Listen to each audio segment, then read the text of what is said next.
सर्वसामान्यांच्या हक्काचा आवाज जागर जनस्थान। राज्यात सध्या थंडीचा कडाका वाढला असून येत्या 2 दिवसात तापमानात 1 ते 2 अंश सेल्सिअसने घट होण्याची शक्यता भारतीय हवामानशास्त्र विभागाने वर्तवली आहे।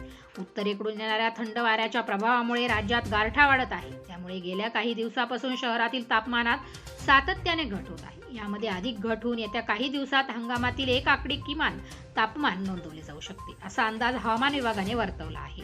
अकोला जिल्ह्यातील मूर्तिजापूर शहरात थंडीने दणक्यात आगमन केले असून 2 दिवसापासून तापमानाचा पारा घसरू लागला आहे। पहाटे व रात्रीच्या वेळी थंडीचा कडाका जाणवू लागल्याने नागरिक आता पहाटे व रात्रीच्या वेळी चौकात शेकोट्या पेटून थंडीपासून बचाव करताना नजरेस पडत आहे। यासोबतच मराठवाडा आणि विदर्भात देखील तापमानात घट झाली आहे। सकाळी, संध्याकाळी आणि रात्री कमालीची थंडी जाणवत आहे। यामुळे आता नागरिकांनी कपाटात ठेवलेले गरम कपडे बाहेर काढण्यास सुरुवात केली।